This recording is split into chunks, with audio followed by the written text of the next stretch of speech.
qu'il y a une piste peut-être, une intuition. Moi, je pense qu'il y a un truc qui vraiment l'a heurté et auquel il ne s'attendait pas du tout.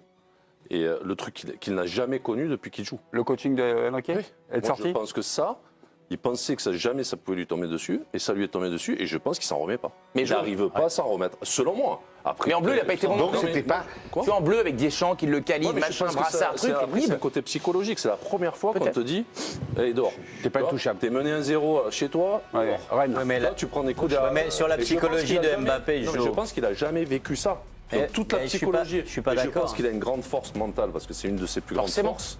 Mais je pense qu'il a jamais vécu ça. Oui, mais donc c'est un truc à chaque fois qu'il a été dos au mur, et là tu peux pas être plus dos au mur que quand ton entraîneur qui pour la première fois te sort dans un match, etc., avec l'orgueil qu'il a, avec l'ego qu'il a, tout le monde s'attendait, et moi le premier, à ce qu'il mette tout le monde d'accord, et que surtout sur ce match-là, où il est attendu par Paris, il est attendu par Madrid pour mettre une raclée au Barça, bah, il fait rien. Il le prend comme un affront. Rassurant parce que je pense que ça veut dire que c'est un être humain quand même. Ouais. Parce qu'à un moment donné, tu disais le mec, c'est comme ça. Et là, je pense qu'il a pris un coup dans son ego. Et il a du mal à repartir. Parce que moi, je pense pas qu'il s'en fout et tout. Moi, je pense qu'il a envie de partir de la plus belle des manières. C'est sûr. Et je pense que ce soir, c'est pas quelqu'un qui s'en fout. Je pense que ce soir, tu as l'impression qu'il n'y arrive pas, quoi. Il n'arrive pas à trouver les trucs, il n'arrive pas à retrouver l'étincelle. Moi, c'est mon avis. Je l'avais dit un peu sur le ton de la boutade, sur la gestion nouvelle de Luis Enrique, mais qui n'était pas une boutade, parce que derrière chaque trait d'humour, il y a une pensée profonde. Oui, mais est-ce que ça a aussi un peu pu le dérégler psychologiquement, et je pense qu'à ça, mentalement, mais physiquement aussi. Mais la machine. Je ne pense pas que physiquement ils sont. Non, mais c'est tellement des. Enfin, vous le savez, vous avez été deux athlètes de très. Tout à fait liés les deux. Non, mais je pense pas que physiquement. Tu es tellement habitué à tout jouer, encaisser. Mais il dépasse plus personne. Enfin, il fait plus de différence. Donc il n'est pas bon physiquement. Il manque moins. Donc ça vient du côté physique qu'il n'arrive plus à faire une différence.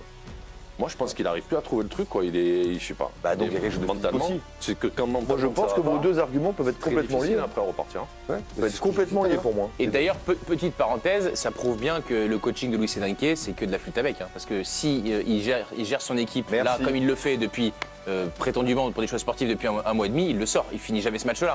Et là, vu que ça compte, il l'a pas sorti. Donc quand il le fait sortir dans des matchs de Ligue 1 où tu as 10 points d'avance, c'est pour se le faire plutôt que parce que vu qu'il est pas bon, je le sors. Parce que là, jour en vrai, il le sort. Il le sort à l'heure de jeu. Giovanni, Bertrand, il a sanctionné Asensio. Tu le sors à Marseille. Giovanni, j'ai une petite question à vous poser. L'impression visuelle de Mbappé, vous suivez le Paris Saint-Germain pendant longtemps, enfin c'est pas la première fois que vous voyez un match de Mbappé. Ce soir, c'est comment, quelle impression vous a-t-il fait? Il est avec toi à la cave ou quoi? Non mais moi je le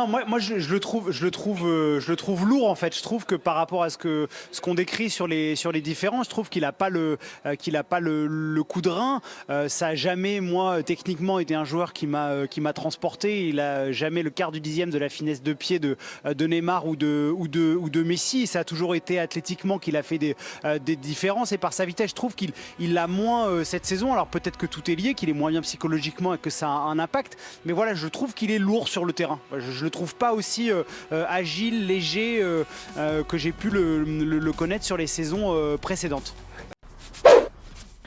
Donnarumma 3. Alors le problème de Donnarumma, c'est que c'est un bon gardien. En fait, lui, il n'a pas de jeu au pied. Le jeu au pied, c'est pas un problème. Mais quand ton coach te demande de jouer au pied et c'est pas ton fort, bah, ça te rend plus fébrile. Tu as moins confiance en toi. Pour être un bon gardien, faut avoir confiance en soi à 100%. Donc le problème, c'est que il y a ça, il y a des erreurs de concentration, des petites boulettes. Et le problème, c'est que pour gagner la Ligue des Champions, il ne faut pas faire de boulettes et il faut surtout faire des sauvetages. On se souvient de Liverpool qui perd la finale de la Ligue des Champions. Ils changent juste de gardien, ils prennent Alisson, ils la prennent. Chelsea qui gagne la Ligue des Champions, il a gagné avec un grand Mendy. Le Real qui gagne la Ligue des Champions, il a gagné avec un grand Courtois. Donc, et Paris qui va en finale de la Ligue des Champions, ils y vont avec un grand Navas. Donc voilà. Donc Donnarumma 3. Marquinhos 4. Il a perdu pas mal de ballons. Du coup, après, il a changé de poste. Quand il a changé de poste, ça allait un peu mieux. Lucas Hernandez 4. Bon, il a eu un peu de mal, mais le problème, c'est que voilà, une charnière centrale, c'est à 2. Si à côté, on fait n'importe quoi, bah, c'est un peu plus dur. Donc après, il a joué latéral droit. Pour un gaucher, c'est assez compliqué, mais ça va, il s'en est plutôt pas mal sorti. Beraldo 2. Le problème, c'est que sa première mi-temps, elle est catastrophique. Lewandowski, il lui a tout fait. Le problème de Beraldo, c'est que voilà, il vient du Brésil, il est jeune. Là, il apprend la Ligue des Champions, mais le problème, c'est que là, c'est les quarts de finale de la Ligue des Champions. Donc, très problématique. Nuno Mendes, 6. Franchement, sur son couloir, il a fait beaucoup de choses, beaucoup d'activités. Il a été bon. Un des meilleurs Parisiens. Vitinha, 7. Franchement, c'est l'homme en forme en ce moment. Il a joué un peu plus bas que d'habitude, mais il a été bon dans les transitions. Il a bien fait circuler le ballon. Fabien Ruiz, 4. Bon, il a fait des petites passes. Il a joué entre les lignes. Mais il est un petit peu trop mignon dans les duels. Un petit peu trop mignon.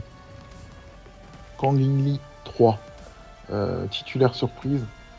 Dans un poste où il était mi-ailier, mi-relayeur. Les postes hybrides comme ça, franchement, il a été perdu. Très mauvais match de sa part. Asensio, 3. Grande déception. Sur le terrain, vraiment, il a servi à rien du tout. Déjà, en Ligue 1, je trouve que c'est limite. Alors, le lancer dans un match en Ligue des Champions, en fait, le problème d'Asensio, c'est qu'il pense qu'il a le niveau d'avant sa blessure. Et il y a beaucoup de gens qui pensent qu'il a le niveau d'avant sa blessure. Le Asensio d'avant sa blessure, qui était au Real, il n'existe plus. D'accord? Et il y a une chose qu'il faut bien comprendre, dans le monde du football, le Real Madrid ne vend jamais un bon joueur. Si le Real Madrid l'a laissé partir, c'est que c'est claqué. Voilà. Paris, tous les joueurs qu'ils ont récupérés du Real Madrid, ça n'a pas été des bonnes affaires. Ressé, Ramos, la seule bonne vente qu'ils ont fait, c'est Navas. Sinon, le Real, ils ne vend pas des bons joueurs. Dembélé, 5,5, virevoltant comme d'habitude. Là, cette fois-ci, il a marqué. Bon, ça a été un des mieux. Offensivement, c'est un des meilleurs joueurs parisiens, mais il doit faire mieux en fait. Mbappé, 3. Alors, le problème d'Mbappé en ce moment, je ne sais pas si c'est psychologique, mais tu as l'impression qu'il veut tellement prouver, il n'y arrive plus du tout. Donc là, avec ces prestations-là comme ça, là, le Real, ils n'ont pas besoin de lui. Alors, le coaching de Luis Enrique, aujourd'hui, il est très mauvais. C'est un match que lui, il perd. J'ai d'une de base, moi, je suis pas fan des coachs qui ont une philosophie de jeu et qui ne s'adaptent pas. Il n'a pas les joueurs pour la continue. Il n'a pas les joueurs pour la possession. Il a réussi à